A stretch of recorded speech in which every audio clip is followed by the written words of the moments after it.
Baik, saya mulai. Selamat sore. Assalamualaikum warahmatullahi wabarakatuh. Waalaikumsalam. Waalaikumsalam warahmatullahi wabarakatuh. Oke, baik. Alhamdulillah, adik sekalian. Kita berjumpa lagi di materi berikutnya. Topiknya kali ini adalah pengantar basis data internet. Seperti yang kita ketahui bahwa kalau kita belajar basis data itu tidak terlepas dari relational database, ya, yang sudah saya jelaskan juga di materi-materi awal, ya. Ketika Anda membuat sebuah RD konseptual, bermula dari entitas, ya, kemudian ada atribut, lalu direlasikan, kemudian baru di mapping, ya. Itu yang kita kenal, ya, sampai dengan saat ini. Seiring dengan perkembangan waktu, basis data yang kita kenal saat ini itu terus berkembang, ya, sampai dengan saat ini, ya. Ketika dunia internet itu booming, ya, di sekitar tahun 90-an dan berkembang sangat pesat, ya, itu di atas tahun 2000. Nah, kita mengenal istilah World Wide Web atau W3, ya, yaitu merupakan sebuah standar global dalam menghubungkan komunikasi atau menghubungkan orang dari satu titik ke titik yang lain di seluruh dunia. Dan kita mengenal jaringan internet, ya, jaringan global yang menghubungkan suatu network dengan network yang lain di seluruh dunia. Kemudian TCP/IP-nya menjadi protokol penghubung antara jaringan-jaringan yang beragam di seluruh dunia untuk dapat berkomunikasi, ya. Kalau dulu mungkin sebatas antar jaringan lab, ya, jaringan laboratorium komunikasinya. Nah, sampai dengan detik ini di seluruh dunia ini sudah bisa berinteraksi. Saya masih ingat dulu ketika saya masih kuliah di tahun 98 ya mulai itu, ya. Itu jaringan komputer itu terhubung dengan kabel koaksial. Koaksial itu kayak kabel antena. Antena TV yang model analog, ya, yang pakai antena di luar itu kan ada kabel yang terhubung. Itu persis kabelnya kayak gitu, ya, tapi lebih besar sedikit.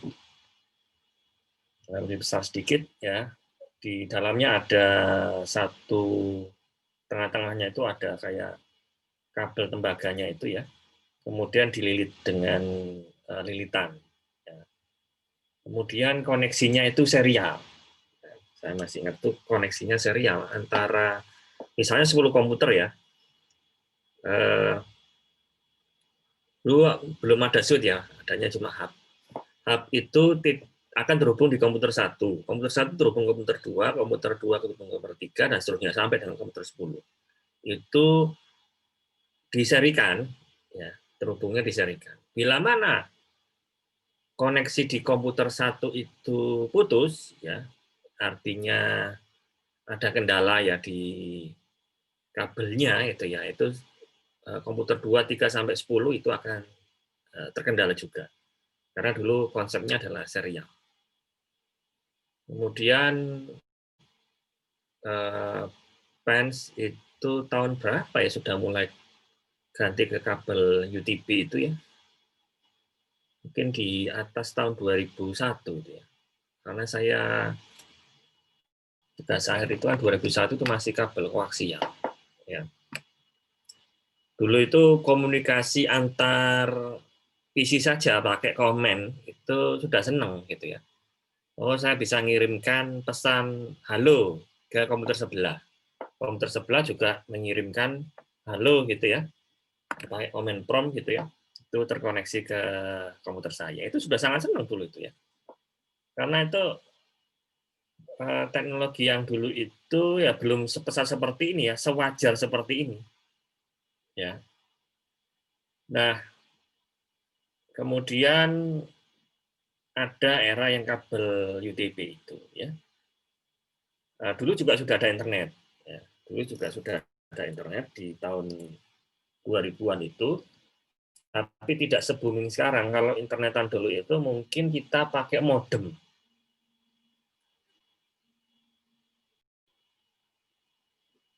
Oke, jadi mulai tahun 2000-an ke atas itu sudah ada internet itu dengan pakai modem ya. Kalau dulu di rumah, saya juga pas tugas akhir juga, itu langganan telepon itu ya, telepon rumah itu ya. Telepon rumah dulu juga ada promo-promo atau itu ya, terkoneksi ke internet pakai jaringan telepon ya. Saya beli modem gitu ya.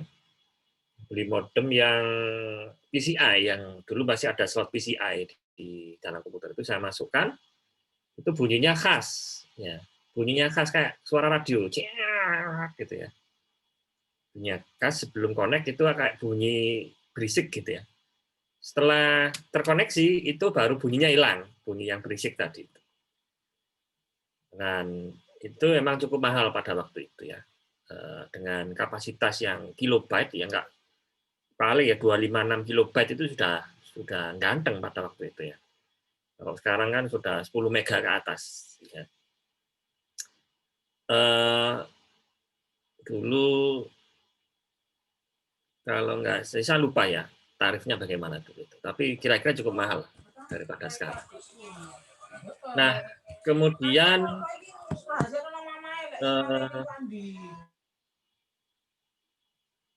jalur internet itu ataupun koneksi di antar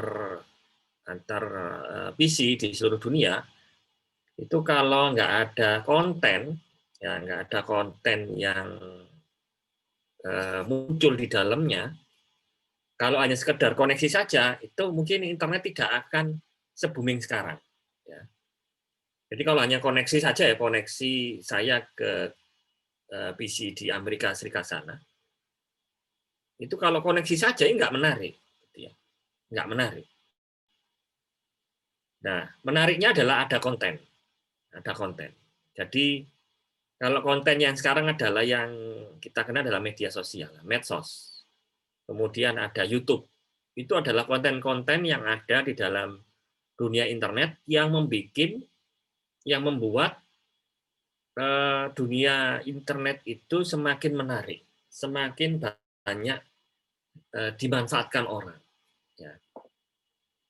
Kalau mungkin kontennya cuma sekedar mencari ilmu, ya tidak ada hiburannya sama sekali juga nggak menarik, gitu ya. Ya boomingnya internet itu kan tahun 2010-an gitu ya, sangat tinggi sekali gitu ya. Mulai masuklah dulu itu Facebook gitu ya. Atau sebelumnya itu kan ada yang lain saya agak lupa itu ya. Zamannya sebelum Facebook itu. Nah, kemudian ada Twitter itu adalah sebuah konten yang menarik orang untuk melihat ke dalam internet. Ya. Kalau nggak ada itu ya mustahil. Internet itu bisa booming seperti sekarang. Ya. Kalau sekedar koneksi kemudian bisa IoT itu nggak menarik. Ya. Mungkin menarik hanya sebagian kecil orang, tetapi untuk sebagian besar orang itu nggak menarik. Ya. Makanya ada konten-konten yang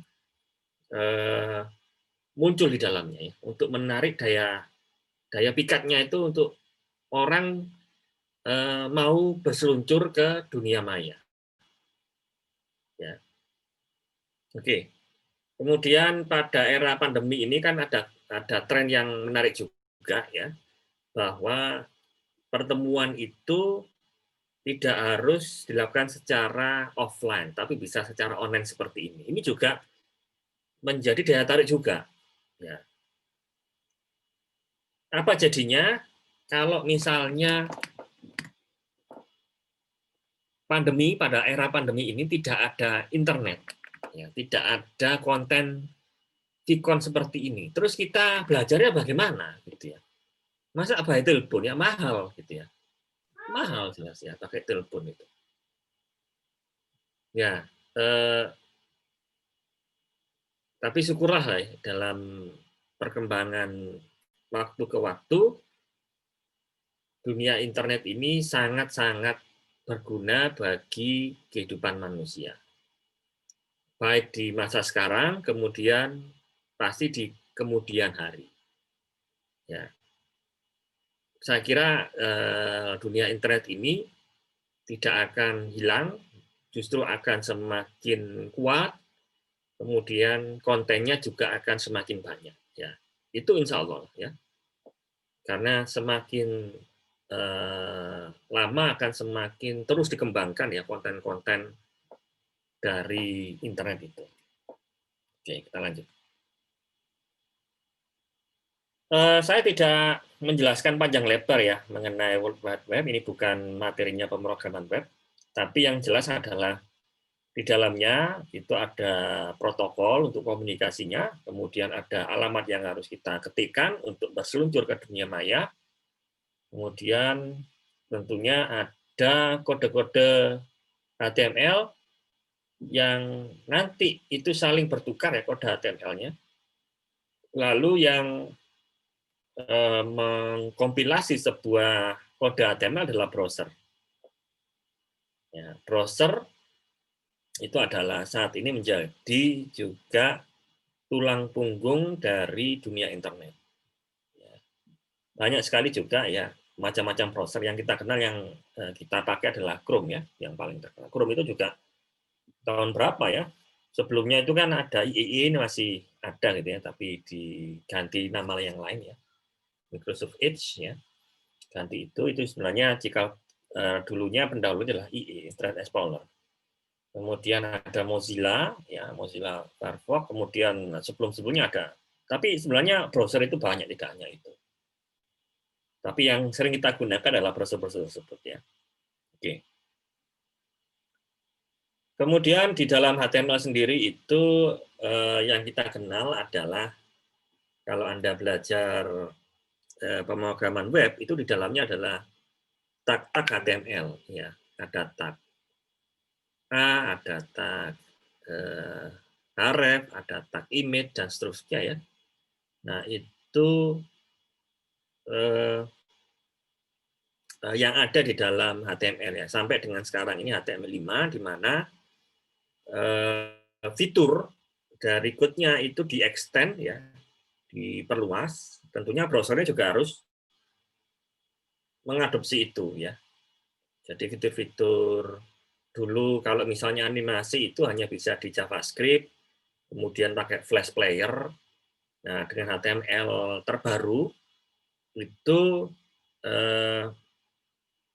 HTML code-nya itu bisa memainkan multimedia interaktif. Ya. Terus dikembangkan ya. Tapi tentunya tadi ya, browsernya juga harus support. Oke, lanjut. Nah, ini kalau saya contohkan ada kode HTML sederhana menampilkan pesan ke layar ya, atau tulisan ke layar dengan latar belakang tertentu berwarna hijau. Itu sebenarnya yang kita kirimkan atau file yang dimunculkan cuma itu aja ya.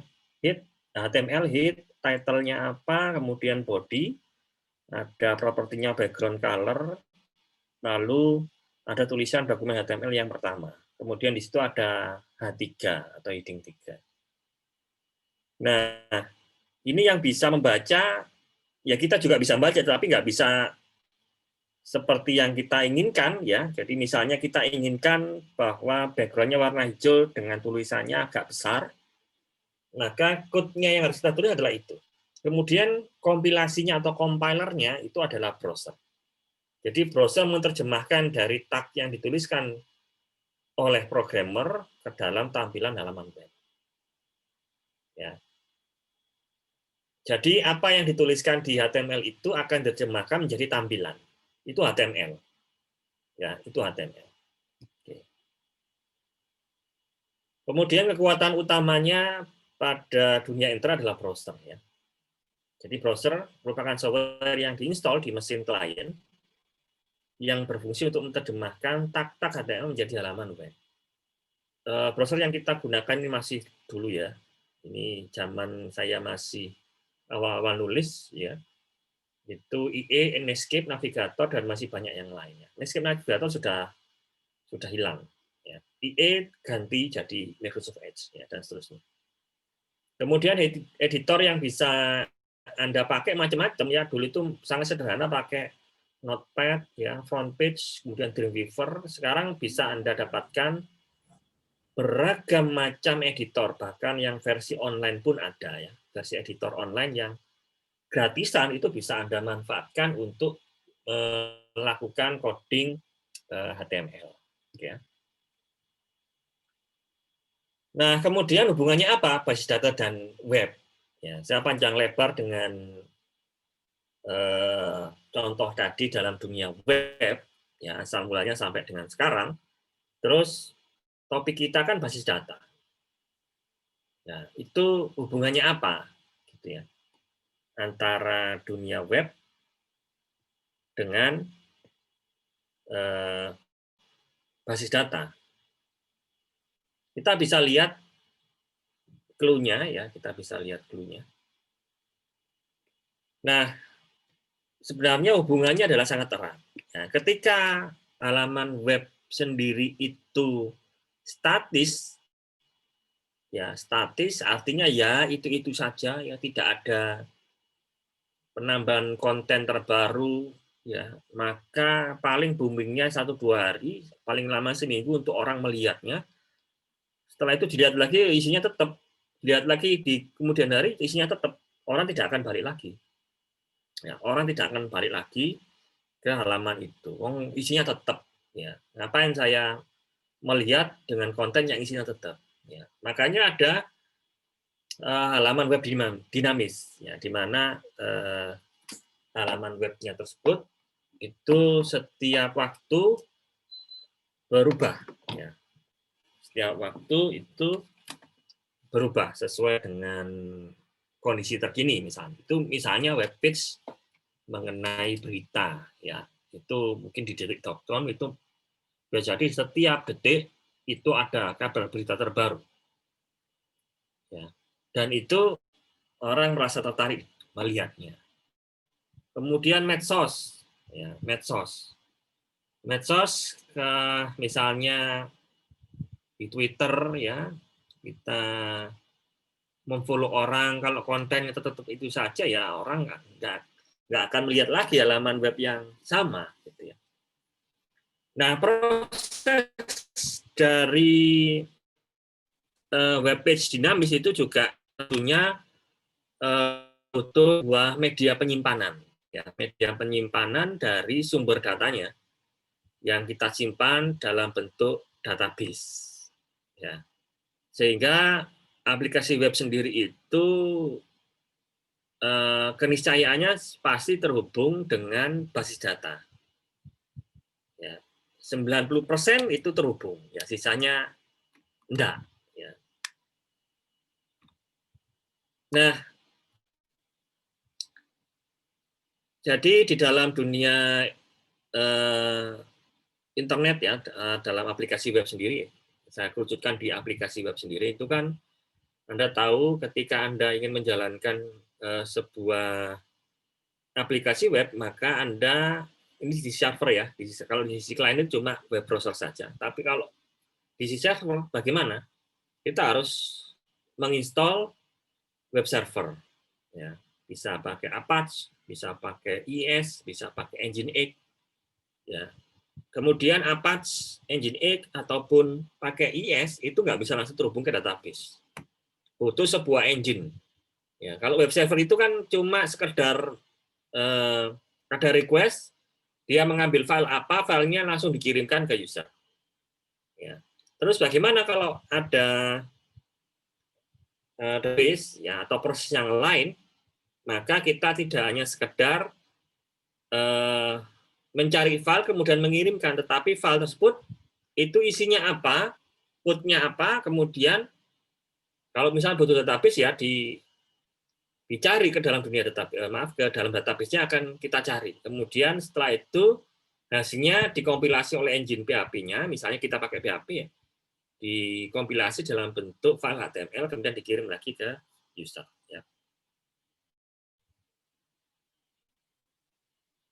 Jadi kalau kita butuh koneksi ke database, maka kita harus butuh server side engine ya, server web engine ya, yaitu salah satunya PHP, salah satunya JSP ya, salah satunya ASP juga ya, atau PHP. Dan yang paling banyak digunakan adalah PHP ya, karena powerful, multi-platform ya, bisa Anda pindah-pindah dari satu server ke server yang lain tanpa adanya dependensi yang berlebihan. Oke, lanjut. Nah, ini adalah cerita lain, ya, cerita lain dari apa yang saya ceritakan tadi. Saat ini pertukaran data ya antar engine ya, antar server itu juga dipentingkan ya, atau sudah booming lah istilahnya ya, pertukaran data antar engine, antar server. Ya, kalau sebelumnya data itu hanya diperuntukkan untuk engine ke manusia ya.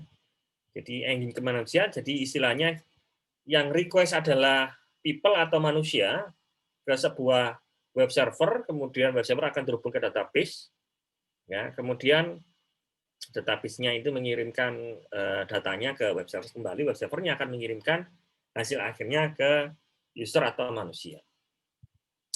Kemudian kaitannya dengan sistem terdistribusi, ya, seperti yang saya jelaskan di pertemuan sebelumnya, bahwa user ini semakin lama semakin banyak ya, ketika layanan ini tidak bisa dilayani oleh satu server saja, maka dibuatlah beberapa server baru, server tambahan, di mana server tambahan tadi itu untuk melayani user-user yang lain. Yang mana kalau kita menggunakan satu server saja, itu antriannya sangat panjang, karena servernya hanya mampu menangani beberapa user saja. Nah, akibatnya adalah kalau kita menyediakan beberapa server terpisah tadi itu tentunya datanya kalau kita replikasi dengan menggunakan teknik fragmentasi yang saya jelaskan sebelumnya, itu kan direplikasi salah satunya. Antara database A dengan database B itu database-nya sama persis. Kemudian bila mana A ada update data, maka proses berikutnya server A akan mengupdate ke server B dan sebaliknya. Sehingga pertukaran data tadi yang saya ceritakan antara mesin dengan manusia sekarang adalah mesin dengan mesin, ya, mesin dengan mesin sekarang. Dan itu dilakukan secara otomatis. Ya. Maka kita butuh sebuah cara. Apakah gini aja Pak, misalnya kan itu misalnya database-nya katakanlah sama-sama MySQL. MySQL kan ada pertukaran data secara sinkronis atau asinkronis. Oke, betul. Ya, kalau database-nya sama antar server itu nggak ada masalah. Itu engine-nya biasanya menyediakan. Permasalahannya adalah antar servernya yang dibangun itu sistemnya berbeda, database-nya berbeda, OS-nya berbeda. Terus bagaimana kita mensinkronkan? Ya, satunya pakai Oracle, satunya pakai SQL Server. Padahal mereka punya protokol sendiri-sendiri gitu ya untuk komunikasi datanya. Tapi kalau misalnya satunya pakai Oracle, satunya pakai Oracle, ya kita bisa gunakan teknologi database-nya Oracle semuanya ya, ada sinkronisnya. Tapi kalau beda platform bagaimana? Ya. Nah, akhirnya muncullah sebuah ide bahwa pertukaran data tersebut untuk sistem yang berbeda-beda kita jadikan sebuah protokol standar baru. Ya. Nah, itu kita bisa menggunakan database internet ini untuk pertukaran datanya. Tetapi pada perkembangan waktunya, basis data internet ini tidak hanya digunakan untuk komunikasi data antar dua platform yang berbeda, tetapi juga untuk menyimpan data juga secara permanen. Ya. Yang kita kenal saat ini adalah mungkin Anda masih tahu JSON ya.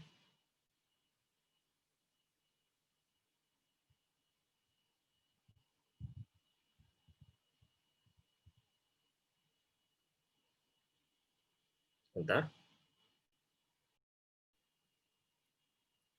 Oke.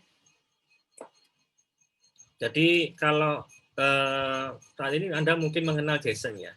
Kalau XML mungkin Anda nggak begitu kenal gitu ya. Tapi sejarah dari basis data internet sendiri itu dimulai dari XML ini ya. JSON itu masih baru gitu ya. Secara teknologi masih baru.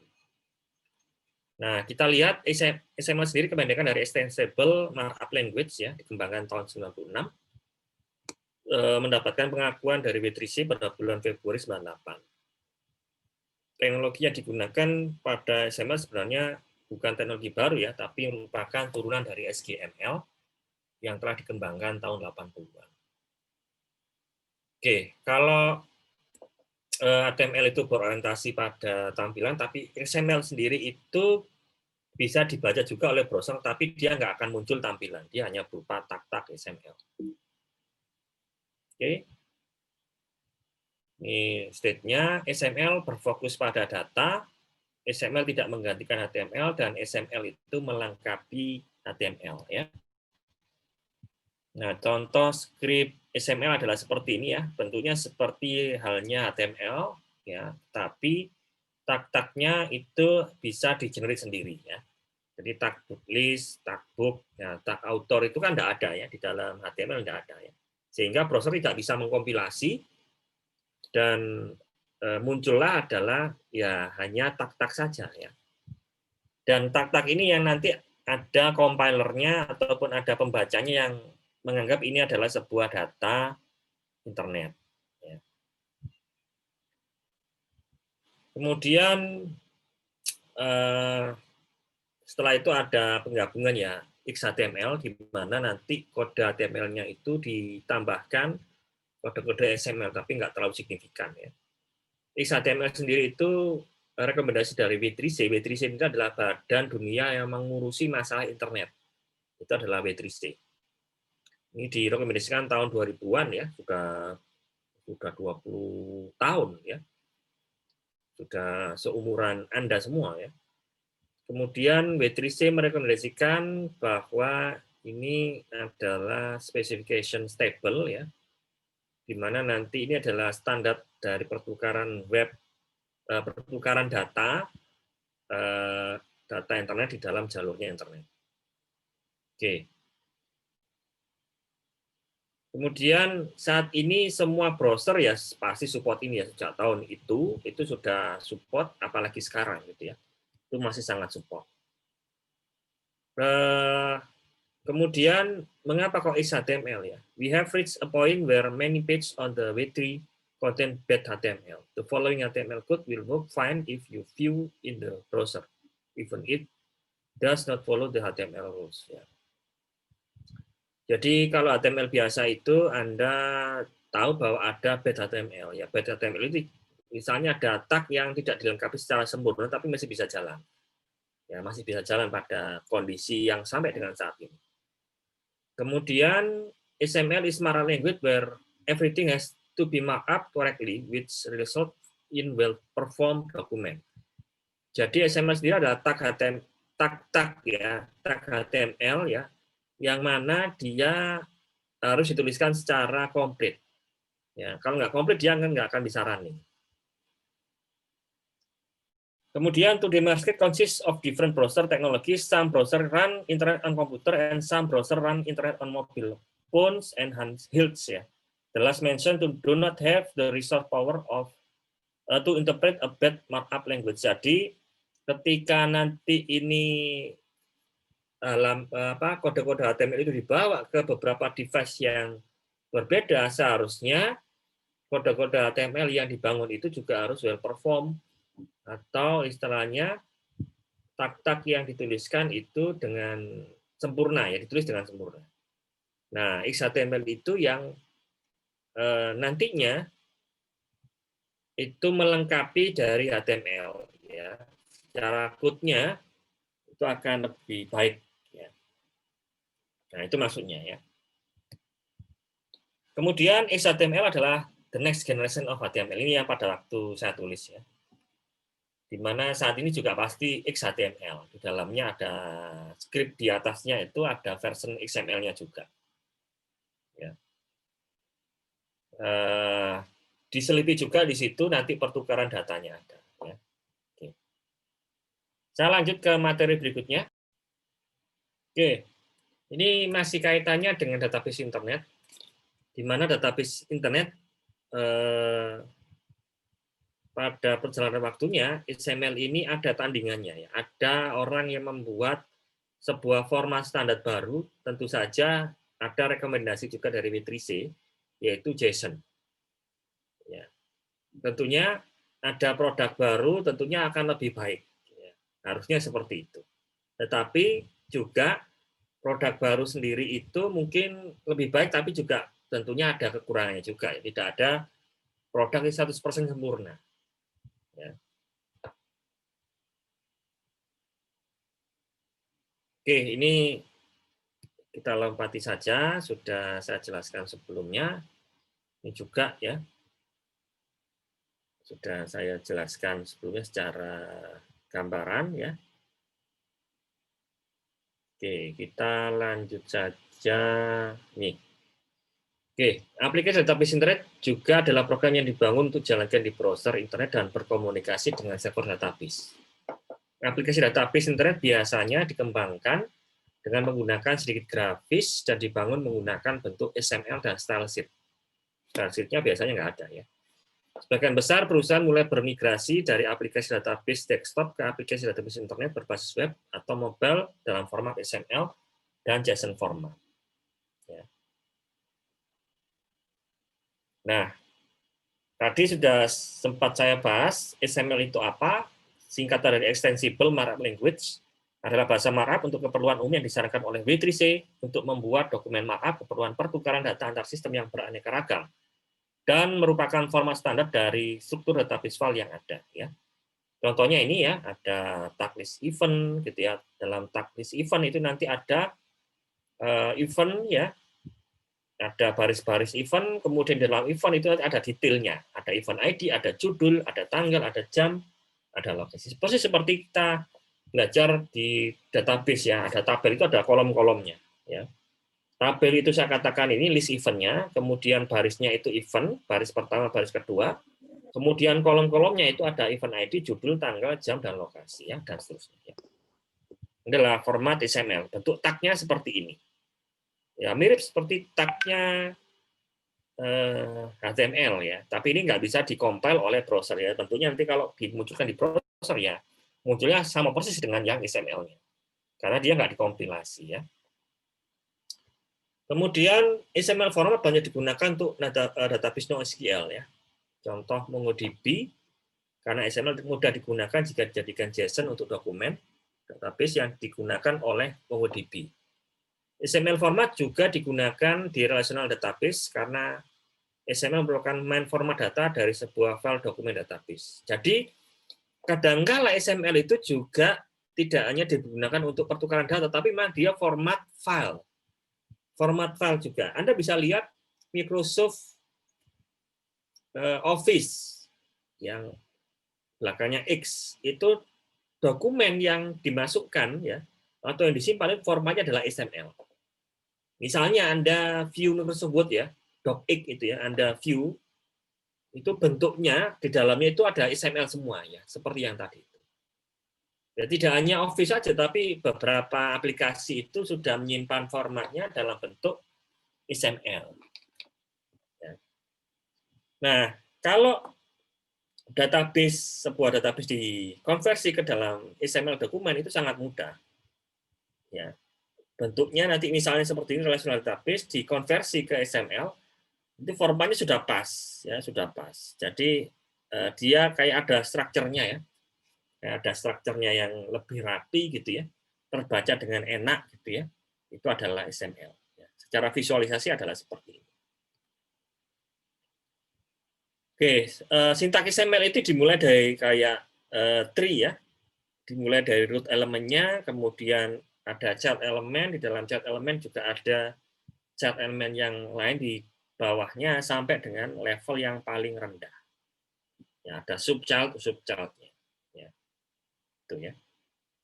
Kemudian di sini juga biasanya ketika membuat sebuah XML format itu ada XML version di atas, tetapi ini enggak apa-apa. Ini hanya keperluannya untuk metadata.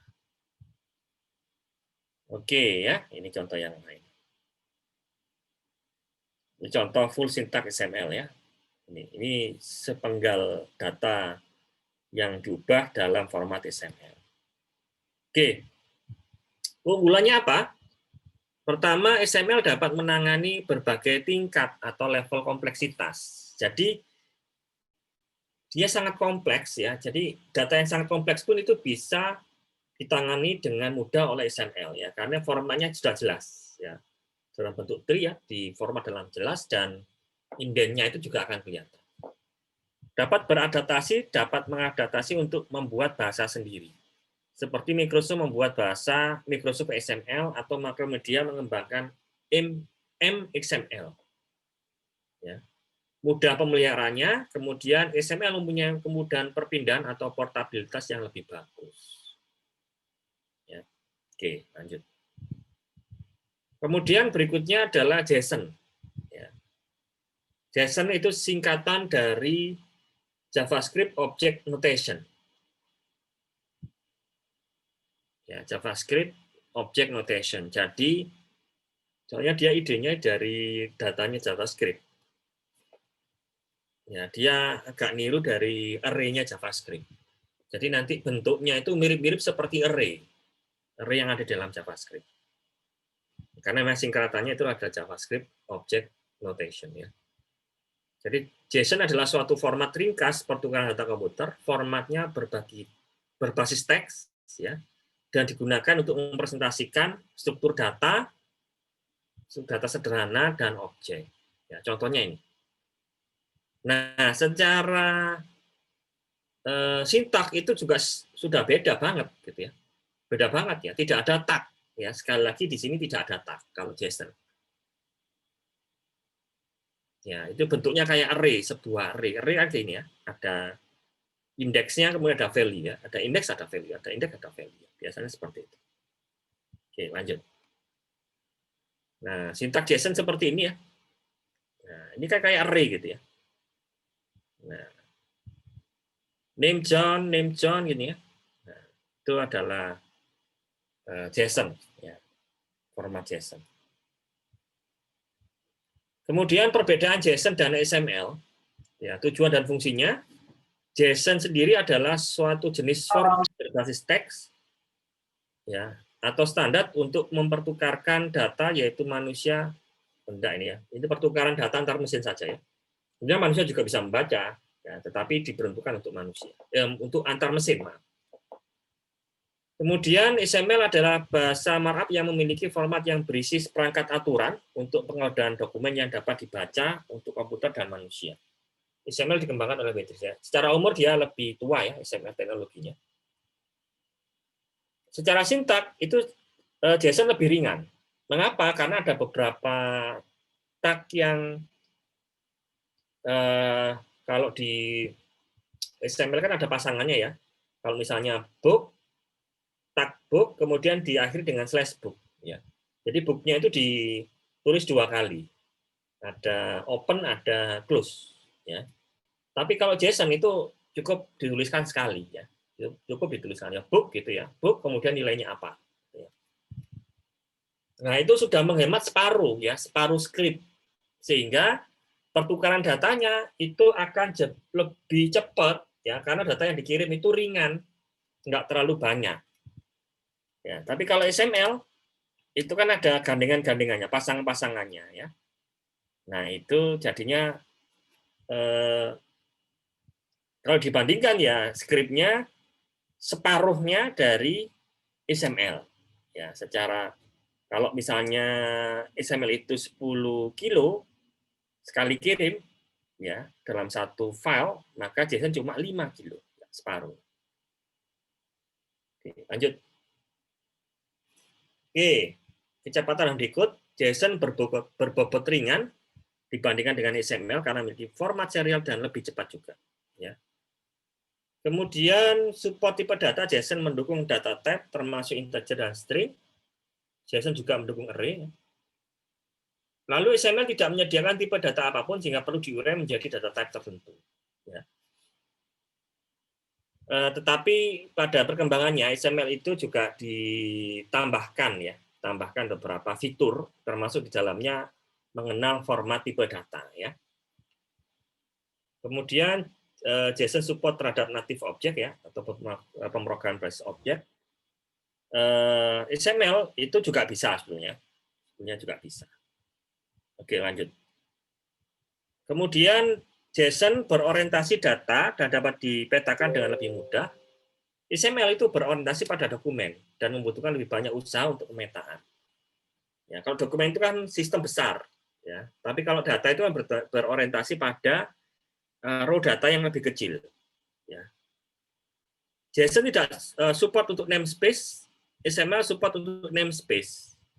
Ya, jadi maksudnya kita bisa petakan XML itu menjadi beberapa bagian data.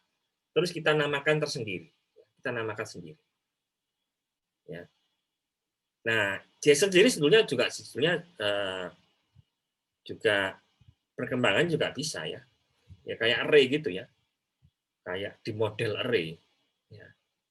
Di mana satu array ini kemudian dia punya anaknya gitu ya. Kemudian ada lagi indeks yang lain berupa nama yang baru, kemudian di dalamnya itu juga ada child-nya ya. Oke, JSON tidak support comment, XML support comment ya, tapi ini tidak sangat signifikan ya comment. Parsing, JSON hanya menggunakan eval untuk parsing yaitu untuk menafsirkan kode JavaScript dan mengembalikan hasilnya karena dia berupa kode JavaScript ya. JavaScript langsung bisa membaca ya JSON itu. Tapi kalau yang XML itu harus kita gunakan DOM ya, dokumen object model di dalam JavaScript. Untuk layanan web service-nya JSON lebih baik, untuk konfigurasi XML lebih baik. Ya, ini statement-nya ya. Saya belum bisa memberikan contoh yang ini ya. Tapi biasanya memang konfigurasi itu atau konfigurasi data ya disimpan dalam format XML ya. Itu mungkin kebiasaan saja ya. Kebiasaan saja ataupun secara fitur dia lebih lengkap ya, dan data itu lebih terpetakan dengan baik ya kalau XML. Oke. JSON tidak bisa mengubah data JSON ke format lain ya. Biasanya JSON ya diubah ke dalam array ya. Dan sebaliknya array diubah dalam format JSON ya. Kemudian dalam XML menggunakan XSLT. Ya. Kita pindah ke dalam format yang lain, misalnya CSV, plain text, atau bahkan diubah ke dalam format JSON. Kemudian di JSON tidak ada antarmuka untuk mendapatkan akses langsung ke dalam bagian struktur data JSON. Tapi di XML itu punya expand, mungkin untuk mendapatkan akses langsung ke bagian struktur dari beberapa bagian dari struktur data XML. Ya, ada aplikasi expand itu dia bisa langsung menuju ke sasaran. Dari beberapa kayak expand itu daftar isinya langsung kita menuju ke bagian tertentu itu langsung bisa ya kalau XML. Oke. Ini XML format sebelah kiri setelah dikonversi jadi JSON format di sebelah kanan. Anda bisa lihat di situ perbedaannya yang jelas tag-tag penutupnya di dalam JSON itu tidak double-double ya. Tapi kalau yang Anda lihat di XML di sebelah kiri itu kan misalnya ada event, ada slash event. Ada event ID, ada slash event ID. Judul ada slash judul. Sehingga itu ini ya harus kita, kalau kita bandingkan ya tentu saja separuhnya ya. Ada separuh tag yang hilang. Ya, yaitu penutupnya ya. Oke, jadi sehingga lebih ringan lah ya JSON itu. Oke. Kemudian slide terakhir adalah keunggulan JSON format. Ya, ukuran lebih kecil dibandingkan XML, efeknya transfernya data lebih cepat dan lebih hemat resource, terutama bandwidth. Kemudian JSON adalah format data bawaan di JavaScript.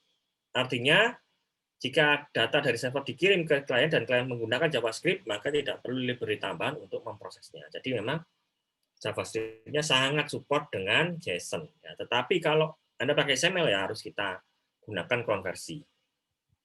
Dibandingkan XML, format JSON lebih sederhana. Library JSON ada setiap bahasa pemrograman sehingga memudahkan programmer yang berbeda bahasa pemrograman. Baik kalian sekalian, itulah materi dari kita kali ini yaitu basis data internet.